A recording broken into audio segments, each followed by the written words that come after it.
का तड़का की शुरुआत करते हैं यूपी की राजनीति से। सबसे बड़ी खबर यूपी की राजनीति से जुड़ी आपको बता दें, जहां विधायक माता प्रसाद पांडे नेता प्रतिपक्ष बनाए गए हैं। यूपी विधानसभा के नेता प्रतिपक्ष होंगे माता प्रसाद पांडे। महबूब अली अधिष्ठाता मंडल बनाए गए हैं। कमल अख्तर मुख्य सचेतक बनाए गए हैं, तो वहीं राकेश कुमार उर्फ RK वर्मा उप सचेतक बने हैं। महबूब अली अधिष्ठाता मंडल बनाए गए हैं। बड़ी खबर इस वक्त की यूपी की राजनीति से जुड़ी आपको बता दें। इस वक्त की बड़ी खबर यूपी की राजनीति से जुड़ी 2027 के चुनाव को साधने में अभी से जुटी है सपा। विधायक माता प्रसाद पांडे बनाए गए नेता प्रतिपक्ष।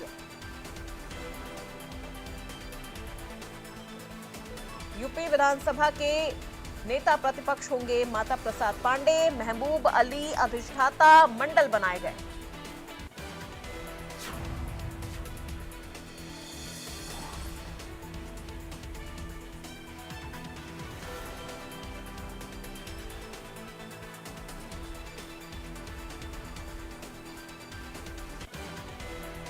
और इसी खबर पे अधिक जानकारी के लिए हमारे संवाददाता पंकज मंडल हमारे साथ जुड़े हैं। सीधे उनका रुख करते हैं।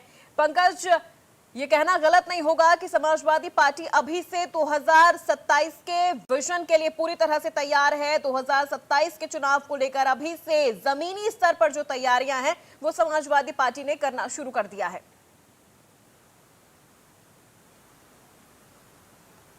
देखा गया कि पूरी तरीके से सफल रहा। यही वजह है कि विधानसभा नेता प्रतिपक्ष के रूप में ब्राह्मण को यानी कि माता प्रसाद पांडे को नेता प्रतिपक्ष बनाया गया। कहीं ना कहीं ब्राह्मण को साधने का सीधा तरीका है कि 2027 के चुनाव को यानी 2027 विजन को पूरी तरीके से साधने के लिए पूरी रणनीति बनाई गई है। इसी के साथ एनडीए की रणनीति लेकर चल रहे थे। ऐसे लोकसभा चुनाव में इनका रिजल्ट बहुत ही अच्छा रहा है। ऐसे प्रदर्शन के बाद अभी जो नेता प्रतिपक्ष यानी विरोधी दल नेता बनाया गया है माता प्रसाद पांडे को, माता प्रसाद पांडे को आपको बता दें कि तजुर्बा यानी अनुभव भी उनका बहुत खास रहा है। 2 बार विधानसभा अध्यक्ष रहे, विधायक भी है। तो कहीं ना कहीं देखा जा सकता है कि अखिलेश यादव के सामने खड़े होंगे अब माता प्रसाद पांडे और उनको उनके हर एक का जवाब देंगे, सवाल जवाब करेंगे। यही वजह है कि माता प्रसाद पांडे को यानी लगातार कई घंटों की बैठक हुई थी। मुख्यालय पर बैठक हुई जहाँ पर अखिलेश यादव की अध्यक्षता में और मुख्यालय पर बैठक हुई। आपको बता दें कि जगदीश सरोज और उसके बाद रूपानी सरोज और सुपाल यादव और उसके बाद लालबाग यानी कई नाम ऐसे थे जिनको बताया जा रहा था कि सीडीए के चेहरे यानी कि सीडीए रणनीति अपनाई जाएगी। लेकिन इसको देखा जा रहा है कि इस बार जो नेता प्रतिपक्ष बनाया गया है सीडीए पूरी तरीके से 2024 के लक्ष्य में सफल नहीं है। ऐसे में अब 2027 को लेकर तैयारियां शुरू कर दी है। यही वजह है कि ब्राह्मण चेहरा यानी जिसको बहुत ज्यादा तजुर्बा है, बहुत ज्यादा अनुभव है, उनको सामने करके उनको नेता प्रतिपक्ष बनाया गया है। जी बिल्कुल पंकज, और अगर इन माता प्रसाद के नेता प्रतिपक्ष बनने के बाद के अगर चुनावी समीकरणों की बात कर ली जाए तो वो किस तरह से बदलेंगे या वो किस तरह से सपा के पक्ष में आते हुए नजर आएंगे?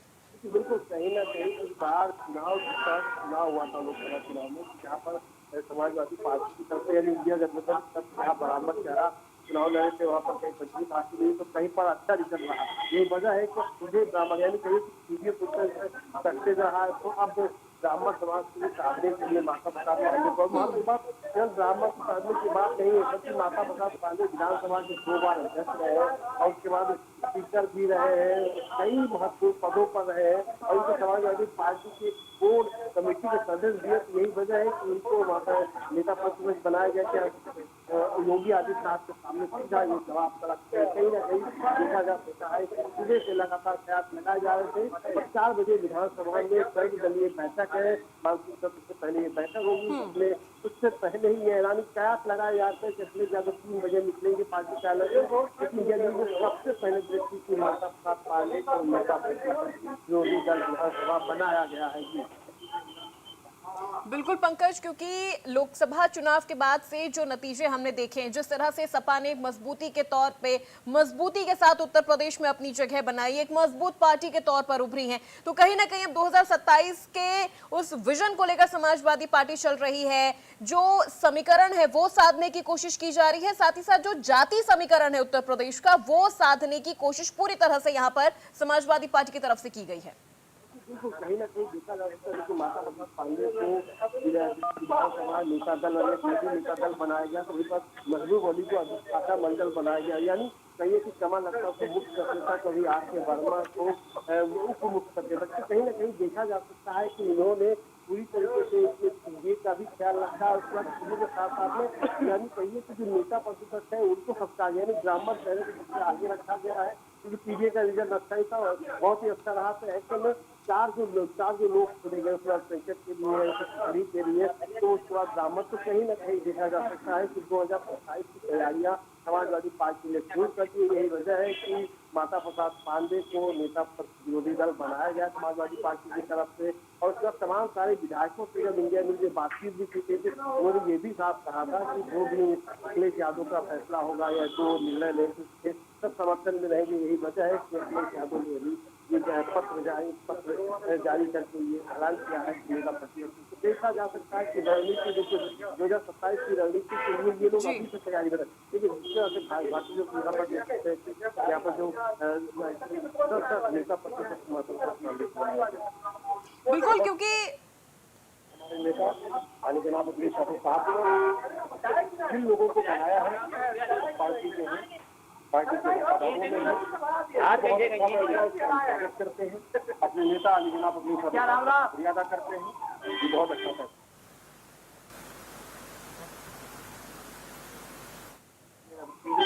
सफल रही है भैया विधायक मान की बात की, सबको की बात होती है और माता पार्टी की बहुत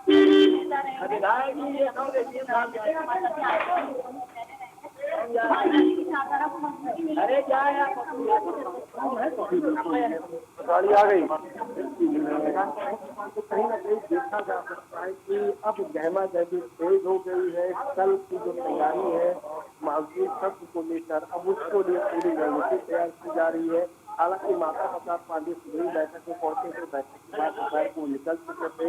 अखिलेश यादव के निकलने से ठीक 15-20 मिनट पहले पहुंचा, उनको बुलाया गया था, जो कि दिल्ली में सबसे पहले अपने चैनल पर चलाया था कि माता प्रसाद पांडे को अखिलेश यादव ने बुलाया।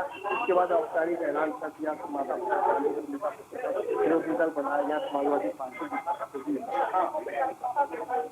बिल्कुल पंकज, क्योंकि देखा जाए तो कई नाम इस रेस में आगे चल रहे थे, जैसे इंद्रजीत सरोज का नाम आगे चल रहा था, रामचल राजभर का भी नाम आगे चल रहा था इस रेस में। लेकिन कहीं ना कहीं अगर जाति समीकरण का ही अगर यहाँ पर फैक्टर देखा जाए तो क्या यही वजह है कि माता प्रसाद पांडे को जाति समीकरण के फैक्टर को देखते हुए उनको यहाँ पर उनको ये पद दिया गया है?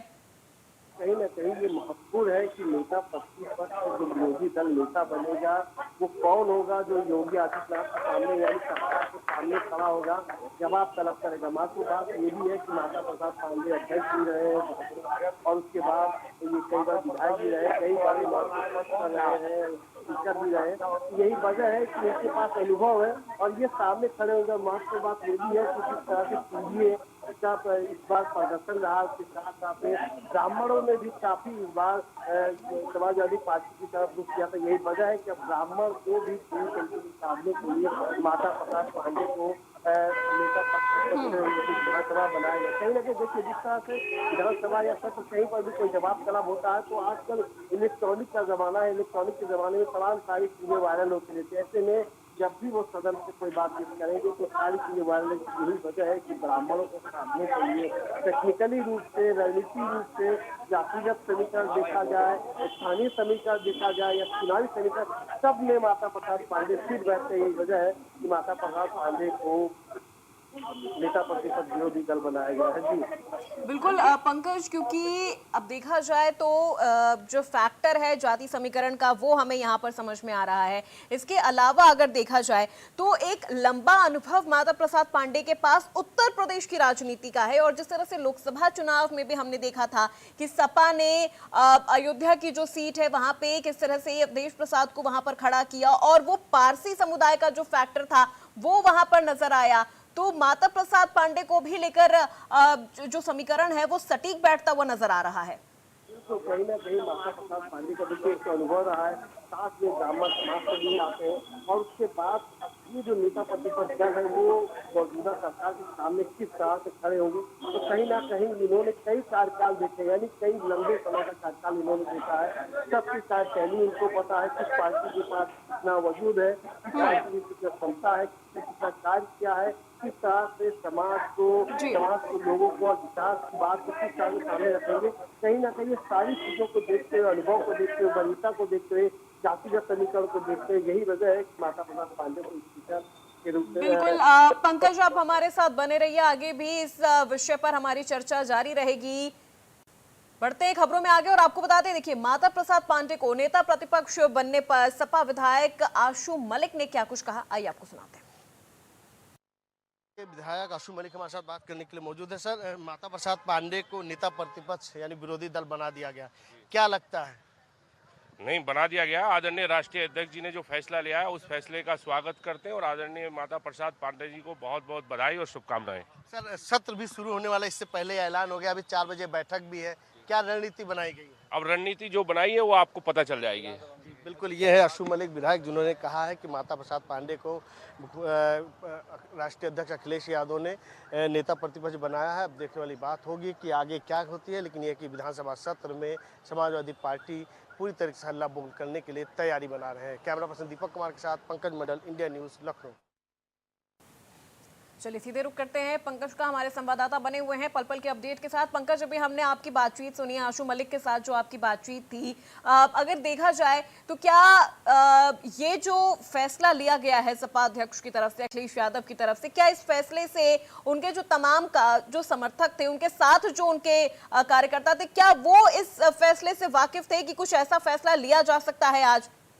बिल्कुल, कहीं ना कहीं नाम जिनका चल रहा था, ये पहले से क्लियर था कि नाम तो इस बार की राजनीति में तमाम समीकरण ऐसे आए हैं कि देखा गया, चाहे बीजेपी हो, चाहे बहुजन समाज पार्टी हो, चाहे समाजवादी पार्टी, अगर किसी का नाम चल रहा है तो फिर बाद में यही देखा जाता है कि उसका नाम नहीं रहता है, फिर कोई नया चढ़ा आ जाता है। यही वजह है कि सुबह से लगातार ये नाम कोई दूसरा नाम चल रहा था, यानी कि इंद्रजीत करोड़, शेफाली करोड़ और कृपाल यादव, कई नाम ऐसे थे जो रेस में लगे हुए थे, लेकिन धीरे धीरे करके बैठक होती रही, धीरे धीरे समय बीतता गया, धीरे धीरे करके विधायक निकलते रहे और उसके बाद जब मीडिया से बातचीत होने लगी तो उसमें यही हुआ कि अखिलेश यादव को निर्णय लेंगे, वही सब माइंड होगा। धीरे धीरे करके जब अभी विधायक और MLC यहाँ से बैठक करके अखिलेश यादव को यहाँ पार्टी का निकल चुके थे, इसके बाद फिर माता प्रसाद पांडे को लगभग 2:30 बजे करीब पार्टी मुख्यालय पर वापस बुलाया गया। जब वो आए तो की बात करने माता प्रसाद पांडे सीधे अंदर गए। उसके बाद अखिलेश यादव ने